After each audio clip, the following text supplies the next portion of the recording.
It's the latest with Maya. Yeah. It's the latest with Maya. Okay. Who's she gonna talk to now? What's she gonna ask about? Hi, Eric. Welcome to the latest with Maya.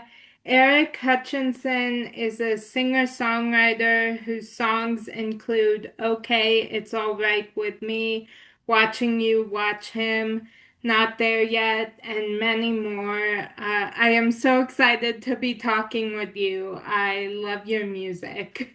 Oh, thank you. Thanks for having me.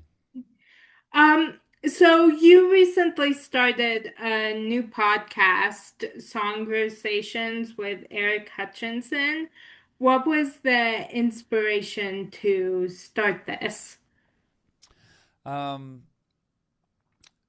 yeah, would love to hear what you have to say about being a podcaster because obviously you've been doing it a lot longer than I have. But I started a game called Songversations that was a card game, and it was available in stores. You could buy it at bookstores and record stores and things like that. And my wife kept telling me, you should turn this into an interview. This should be an interview show, a podcast. And I said, oh, there's so many podcasts out there. I don't think so. And she kept saying to do it. And so I decided to try it. And so I asked some of my friends, hey, would you come on my podcast? And can I ask you questions about the music that matters in your life? And I'm having a lot of fun. You know, we listen to music.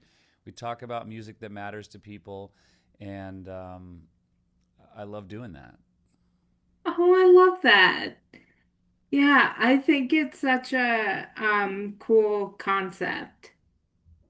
Thank you. Yeah, it's been a lot of fun, and I find that talking to someone about music. I mean, I'm a musician.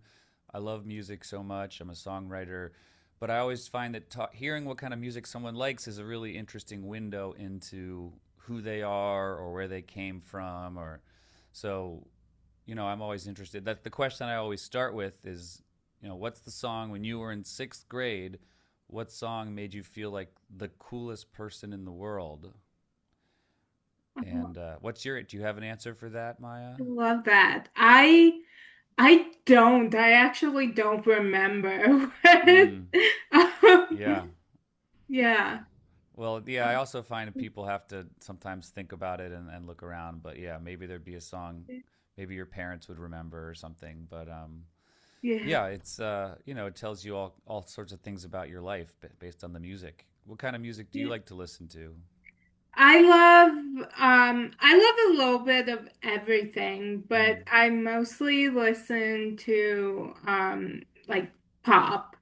Mm-hmm. Um yeah. I well, okay, I'm thinking back to your question. I remember in sixth grade going to my sister and I going to our first dance, and Oh, okay.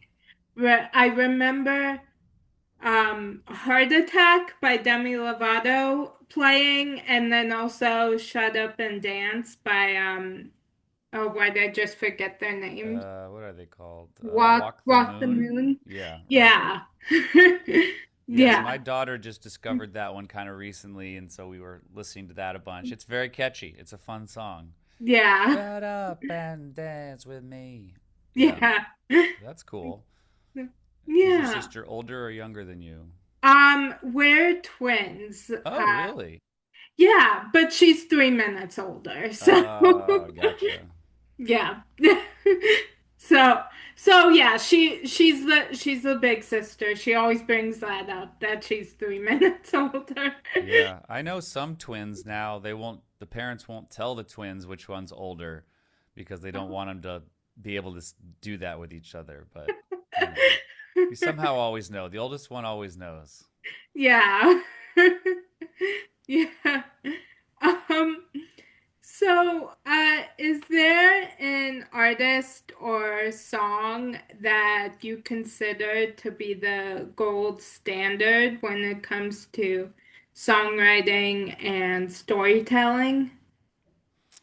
That's a good question. I mean, yes, there's lots of amazing musicians, but kind of my Mount Rushmore, like my favorite Yeah. people, my favorite four acts kind of growing up were The Beatles were really, really important to me and my family. My parents loved them.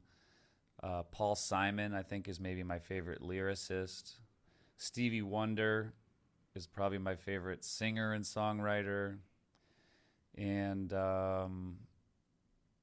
I don't know who that fourth slot would be, but I mean, certainly when I was a kid, Michael Jackson was very important, and the way that he sang and the way that the emotion and the intensity that he brought to his voice was unlike anything I've ever heard. So I think those are all important. But I do love all sorts of stuff: Bob Marley, reggae music, and there's also a lot of great new music that's out too. Yeah. Oh, I love that. Yeah, I love writing song lyrics, so I always love hearing people's Oh, inspiration. really? Do you So, have yeah. any? Who are your influences for song lyrics? Um, Macy Peters and Ah, Taylor Swift. Um, yeah. I think for a lot of people, Taylor Swift is the gold standard for sure when it yeah, comes to lyrics and songwriting, and it's been pretty amazing to see how big her career has gotten and yeah, how many people she's been able to touch and connect with.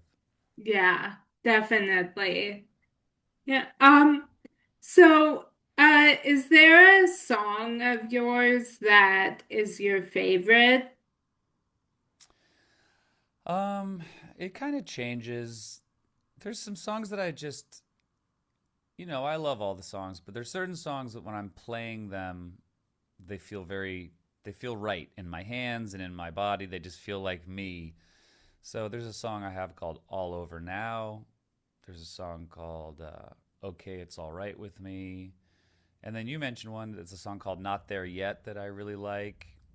Um, but there's a bunch that I am proud of, or that sometimes, honestly, the opposite is true. There's certain songs that I don't like as much because they're harder for me to sing.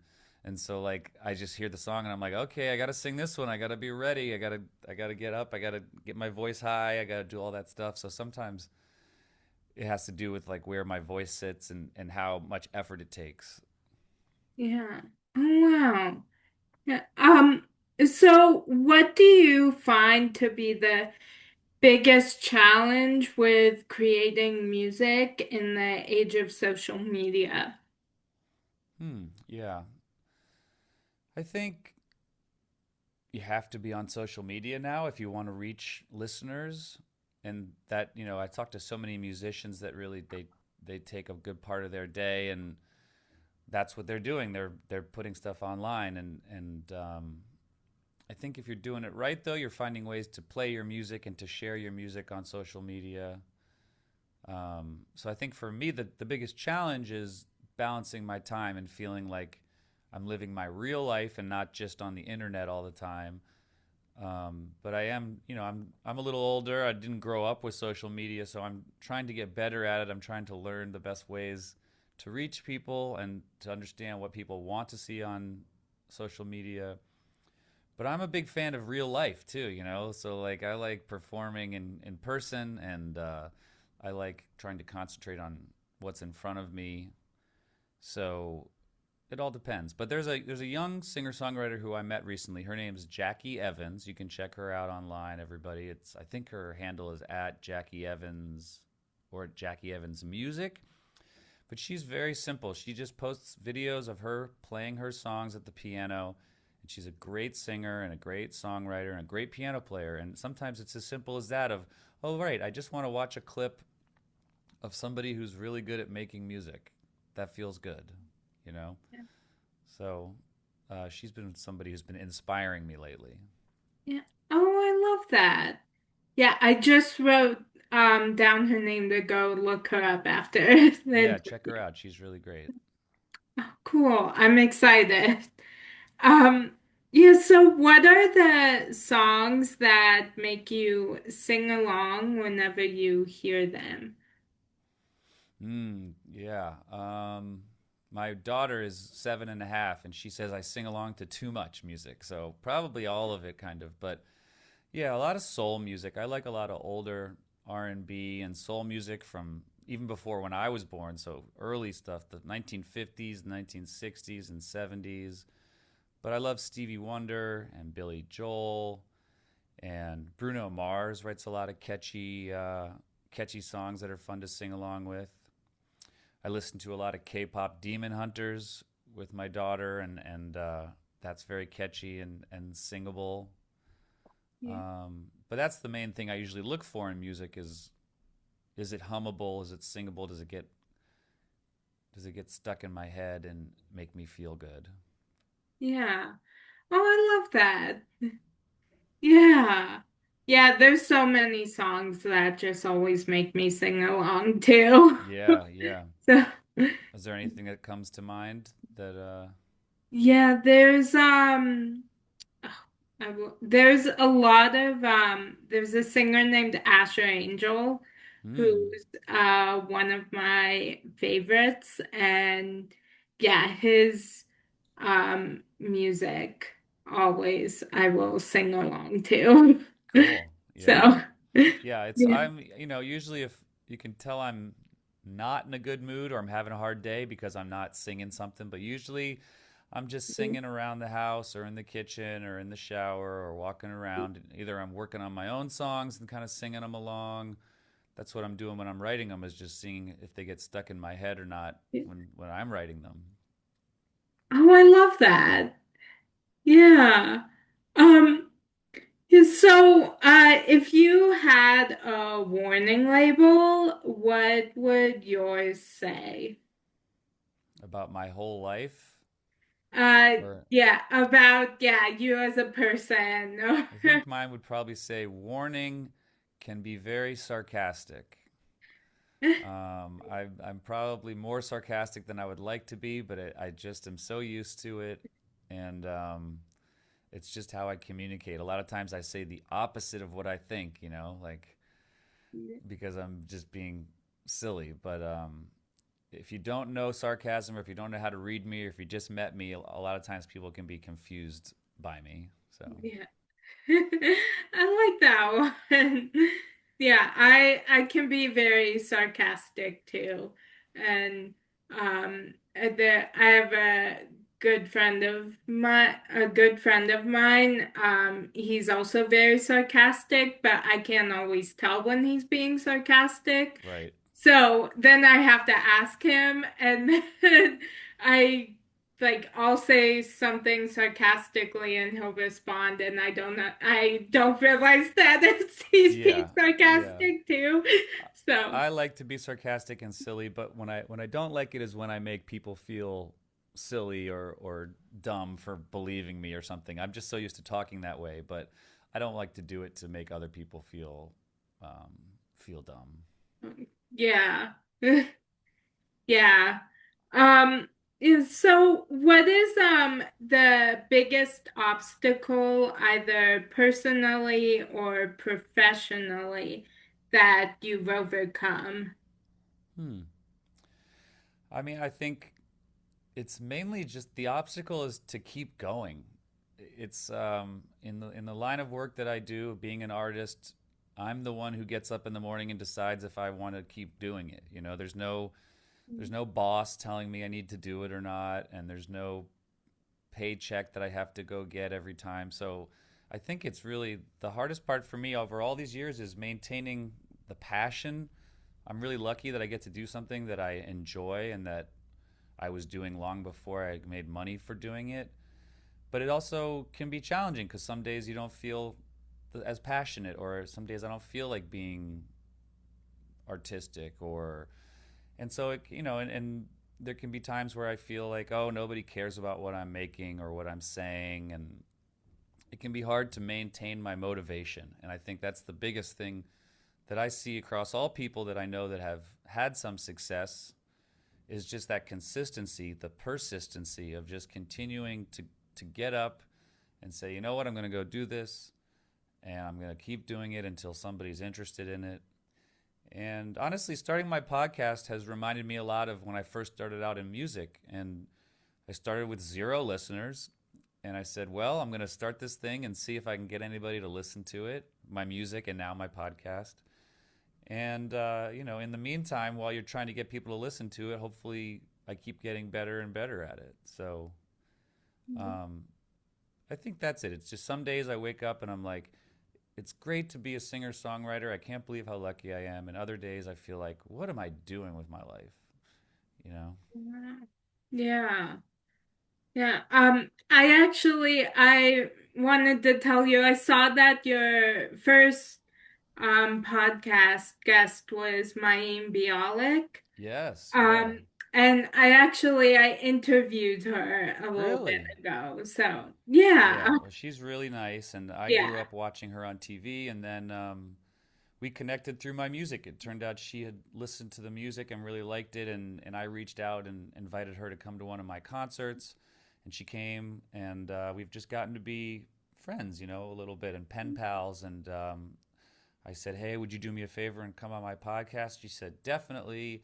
And she was so sweet about it. And so that was really nice. It's cool to, I talk to my daughter a lot about this, that not all famous people are nice, and not all great musicians are great people. And it's really refreshing when you meet somebody like Mayim who is just a nice person, and she's a normal person and she's had all these incredible experiences, but she can talk and act and empathize like a human being, which is hard. The more famous you get, the more distant you are from the real world. yeah, yeah. Yeah, she's so sweet. I had so much fun interviewing her. Nice. Who Yeah, who's the most excited you were to interview somebody? Because obviously you've interviewed so many people. Was there yeah. someone that you were just like, oh my gosh, I can't believe this is happening? I mean, there's it's everybody I interview. I'm always so excited to talk with. So yeah, I'd have to say everybody. Okay, everybody, good. Yeah. Um, I am a pop culture obsessed, and I go in stages of shows that I cannot stop watching. Mm. Is there a show that you are currently obsessed with? Yeah, I would say the one I've been obsessed with is I was watching this love story, the JFK Jr. show, which I have mixed feelings about because it's kind of exploitive, but I found it really interesting. I thought the performances were really good, and I like watching something that's about the 1990s when I was growing up, and the music's really fun, and the acting's really good, and I live in New York City, and it takes place in New York City in the 90s, so it's fun to kind of imagine being there then. So that's the show I've been watching lately, and I just finished it last night actually. So I'm gonna have to find something new to get obsessed with. But I'll tell you, the show I'm most obsessed with is an older show called Mad Men. That's my favorite show of all time. That's about the 1960s and these men and women that work in an advertising agency in New York. And I probably watched that whole show like 4 or 5 times, and I kind of just get to the end and then I start over and I watch it again, kind of just over time. But it's really it's my happy place when I'm watching it. Yeah. Oh, I love that. Have you Yeah. watched anything good lately? Oh, yeah. Now I'm trying to think. I've been watching a ton. Uh I'm sorry, now I'm That's okay. completely Do you do blanking. like reality TV shows, or you like scripted stuff more? Or Yeah, I like scripted stuff more because I don't know. I like getting lost in like a world that's yeah, um, not necessarily real life. Um, yeah. and but I'm obsessed with there's a show called Will Trent. Um, Okay, yeah. that I love that show. I love there's another show called Best Medicine that I'm obsessed with. Um there's so much. Cool, cool. So it sounds like you kind of like those are both kind of a little bit comedic shows, right? Like they've got Yeah. some funny parts to it. Yeah. Yeah. Definitely. Yeah. Um and I I'm trying to now think of what else, but I also love Paradise. The season Oh, okay. finale of that just recently came out. Um, it's very it's not like a relaxing show to watch. So always after watching an episode of that, I have to watch like Will and Grace or something. Yeah, something to come down and feel okay with. Yeah. But sometimes those shows or movies that are really stressful, I can actually feel better afterwards because I'm like, oh, thank goodness that's not my life. You know, Yeah. I kind of come out of it and I feel like, oh, things aren't so bad for me. You know, Yeah. I'm not dealing with being stuck in a bunker. Yeah. Definitely. Yeah. Um, yeah, I actually, when you mentioned Mad Men, I interviewed John Hamm. Really, Yeah, in 2020, and he's so nice. He was so fun to talk with. that's awesome. Yeah, yeah, he's so good in Mad Men, and I'm a really big fan of his. Yeah. Yeah. So what genre of movie would your life story be told as? Interesting. I think my movie would be kind of like what my songwriting is like. It'd be some serious parts, but some funny parts. That's sort of how I see life. Is life is silly and absurd, and then it has moments of intensity, and kind of when you all put them all back to back, it's just a weird world to be living in. So yeah, I think mine would be something in between a comedy and a drama, maybe. Oh, I love that. Yeah, I've always wanted my life story to be both a musical and a rom-com.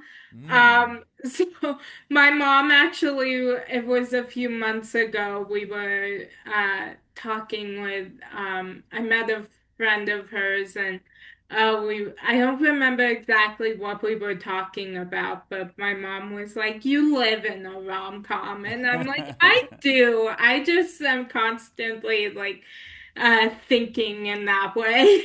That's a good place to live. You know, living in a rom com sounds pretty good. Yeah, definitely. Um, yeah, so if you could give someone in your life a star on the Walk of Fame, who would it be? Someone in my life, I mean, I'd probably have to give it to my mom. You know, my mom gave me life and raised me and supported me with my dad, and so yeah, I think my mom will get the star. Yeah. Oh, I love that. Yeah. Yeah. Yeah, so if you had the opportunity to put a message on a billboard for everyone to see, what Hmm. would it be? Um,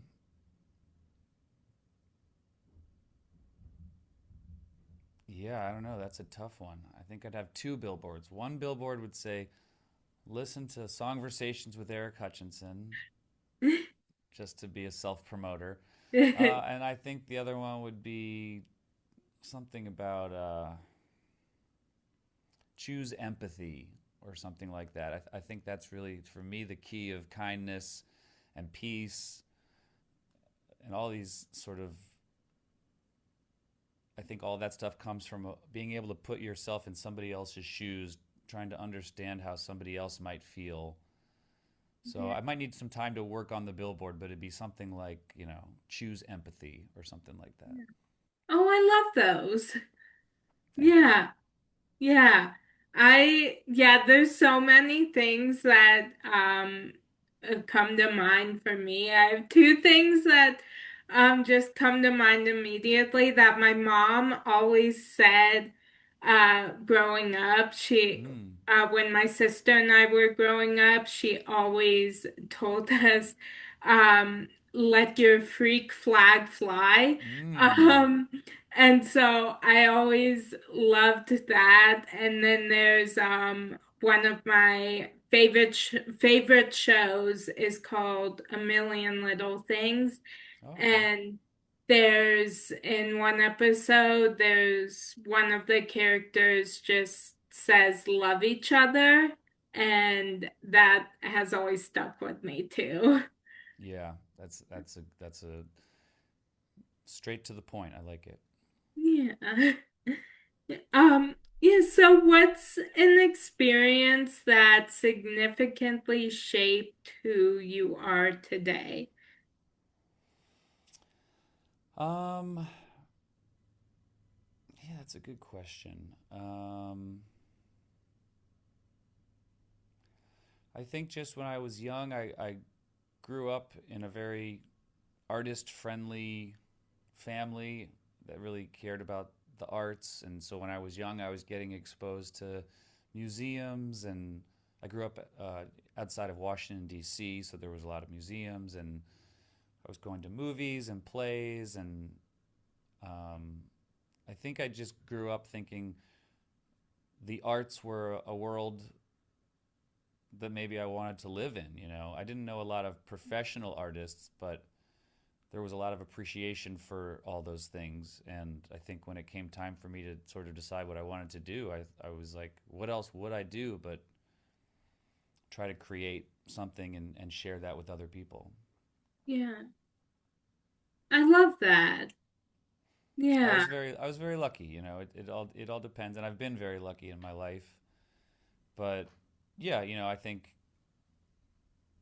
I I'm where I am, and I'm interested in the things I am because my parents and my family showed them to me and let me get involved. Yeah. Oh, I love that. Yeah. Um, so what three words best describe you? Hmm. Well, we already said sarcastic, so I think I got to stick with sarcastic. Funny and maybe thoughtful, I think would be my three words. Oh, I Um, love that.